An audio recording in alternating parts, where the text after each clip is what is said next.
Syederalun, nongkrong bareng Top Coffee digelar mulai siang hingga malam di lapangan Blang Padang, Banda Aceh pada Sabtu 5 Agustus 2017.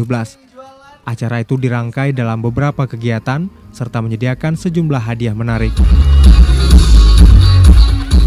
Beberapa kegiatan yang mewarnai nongkrong bareng Top Coffee seperti penampilan musik, games, bazar, nonton bareng, pengundian door prize, serta penampilan atraksi sepatu roda dari komunitas sepatu roda di Banda Aceh.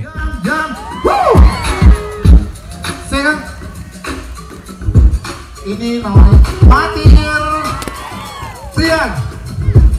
Kegiatan itu diselenggarakan untuk memperkenalkan dua varian terbaru dari Top Coffee, yaitu kopi Toraja, kopi plus gula, dan varian kopi susu kental manis. Hingga saat ini produk Top Coffee yang beredar di pasaran sudah memiliki aneka varian hingga 7 pilihan. Dari Banda Aceh, R.A. Karamullah, Serambi On TV.